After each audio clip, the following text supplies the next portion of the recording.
Again, now you can feel the effect of this most powerful mastaba of Meruka.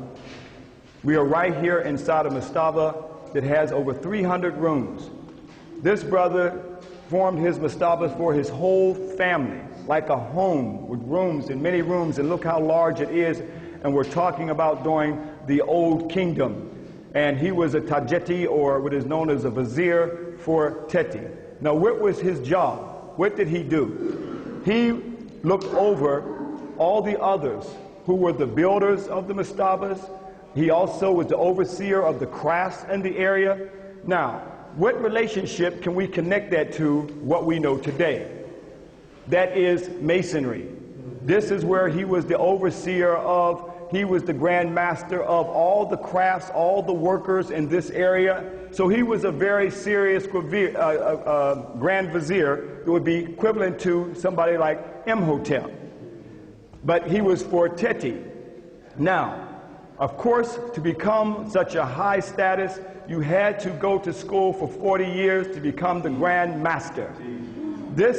He was what you would call a son of light. The son of light was achieved by opening up of his mind, opening up his pineal gland. The position that you will see of all the grand masters, such as Meruka, is with his left leg forward. And many of the other kings, you always see the left leg forward. Why is the left leg always forward? The left leg is forward, first of all, because the heart is on the left side, and they must trample down evil. Evil is always present. Our ancestors understood the laws of opposites, so he must walk with his left foot forward to trample down evil so his heart can go forward. See, as you trample it down, then your heart will go forward. So this was the purpose of the left leg forward, to trample down evil for his heart to go forward. Later, the European military took this from Kemet, left, right, left, right, left, right. This is where that came from. This African here also has the apron. That's the symbol, and he also has the collar. Now look at that very closely, because you know this guy. His name is George Washington. He has his left leg forward. Look at the collar and the apron. Where did it? Now you have come back, all the way back, and seeing the origin. But we want to show you where this came from. This didn't start in no 1717 tea house in England. This was the 360 degrees what we had, not no 33 degrees, a few degrees above freezing. These were the true grand masters. This is the origin. So why would you go back to Jerusalem with Solomon's temple, supposedly where Hiram Habith was the grand master for Solomon of 900 years BC? Brothers and sisters, this is over 4,000 years ago. There was no Hiram Habith yet. There was no Solomon yet. So why should we be worshiping them? Because we have lost our story. This is where it all began, Masons. Huh? This is where it all came from. This is the true worshipful grand master that stood in the northeast corner where you are right now to get the light, where the light of the world came from. This is where the Pythagorean order came from. So we got all kinds of levels we're going to be dealing with here. But this is where it came from. And that's why they put this symbol on the dollar bill. They knew where the light of the knowledge came from. The pyramid, here where you are, brothers and sisters, which you saw up on that hill. Why were they using these symbols? Now you understand why we were not allowed to deal with Kemet. We must take the key and unlock the sacred knowledge is what we're doing here. But brothers and sisters, we come back to grab you with the Grand Master's grip, to bring you up to the living perpendicular to who we are as an African people. That's what we're trying to do here, brothers and sisters. Okay, let's see if we can find some Merukas in here. Shaka Musa Ba Shango, won't you come on up here for a minute, brother? Come on up. No, hold up, brother. Wait, hold it, brother. Hold your thought for a minute. Just hold this thought. Walk on up there, brother. Up here to this top. Walk on up there, brother. Turn around turn around. Put your left foot forward. Now, who does Meruka look like? It's Shaka Musa Ba Shango. Look at that. Look at that. spirit's still going on. Brother got the same jaw structure, everything. There you go. Still got it. Well, he got his intact. They knocked Merukas off. Take your picture now. So hold this one. Hold this one. Yeah, the power. Yeah, the power. Right, power. There he is. There he is, right there. Meruka. All right. All right. The most powerful clothing that the Grand Masters, the Son of Light, could put on their bodies was what is called the wasket, the collar, as you see him wearing right here. You see Meruka. You see where the Grand Master's grip of the lion's paw. See the lion's paw on Meruka? You see the paws right there? For those that may be in Masonry, when you know in the 3rd degree, the Grand Master's grip of the lion's paw was supposedly when Solomon grabbed Hiram and raised him up.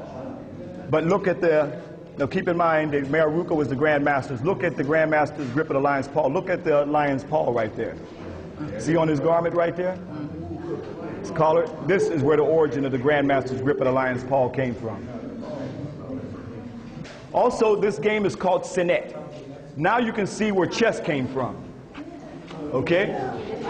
So long before chess, Europeans' concept of chess, now you can understand where the name chess, or chess, came from Senet.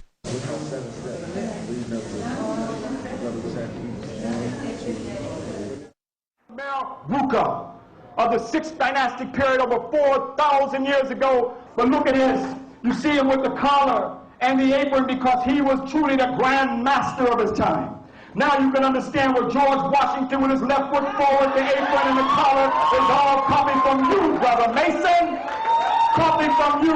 But yet you know the secret. Tell me about Meruka then. Tell me about Imhotep. Tell me about Amenhotep, son of Apu. Tell me about May. We had this thousands of years of knowledge, Brother Mason. I don't mean nothing disrespect, but we must open up to who we are unless we stay eternal slaves. Let's go back to the craft of Amun-Ra. Let's go back to the Grand Masters who taught for thousands of years. Got your African architect of the present day Masons, like in St. Louis. Here you can see they got the step pyramid from Saqqara of Imhotep, of the African architect Masons, as they said in their Freemasonry magazine. Let's go after this, even the lotus columns and everything. Even if you were to go inside of white folks' Western Freemasonry, here they talk about the 1st degree, 2nd degree, 3rd degree of entering apprentice, and the 3rd degree is the Blue Lodge, and the Blue Lodge is supposed to be the Grand Master. How can you be a Grand Master in the 3rd degree? Our ancestors said you went to school for 40 years to become a son of light, of 360 degrees of a Grand Master. And now they're going to say 3rd degree, and then they're going to have all these white folks on here. Imhotep's not on here. You got the Scottish Rite Order, and then also the York Rite Order, and the Scottish Rite, York Rite, and the Royal Arch Rite and Knights Templars make up what they call the 33rd degree. But nothing is on here about Imhotep, Amenhotep, the son of Hapu, May, Penra, African Grand Masters who lived thousands of years before white folks' Western Freemasonry. But at the same time, the daughters of the Nile and the Shriners, they use everything of Africa to make up their structure of Freemasonry, but don't give credit to where they stole it from. They got an order in the 13th degree called the Royal Arch Order of Solomon. But that Royal Arch Order, brothers and sisters, can be found right there in the Kemetic Nile Valley, the arches and Medina Habu to Ursa Ma'at Ra September Ra, as I'm standing in a position called the Ka Nisi Amsu. That means that we must walk with our left legs forward to trample down white supremacy for our spirits to go forward. So that is called the Ka Nisi Amsu. On the Hetcheru, you see our ancestors carved over 3,000 years ago in the Ka Nisi Amsu to trample down evil for the heart to go forward. That's what we as black men have got to walk in the Ka Nisi Amsu to trample down white supremacy for our spirits to go forward. Look at the Ka Nisi Amsu and see that their sketch of the grand hailing sign is based off of your Ka Nisi Amsu. This is the African. You got it carved in stone over 3,000 years ago. What makes their sketch more sacred than what you have? They still have their initiation in the Western secret society with the left foot forward, and walk to trample down evil for the heart to go forward. This is their military training, left, right, training the Marines in initiation into the secret society, taken from who? The African Grand Masters like Ursa Ma'at Ra, Tepen Ra, walking in the left leg forward called the Ka Nisiem Su. This is where they copied it from your African Grand Masters. Look at this. This is the whole secret society right here. This is the secret, your ancestral knowledge.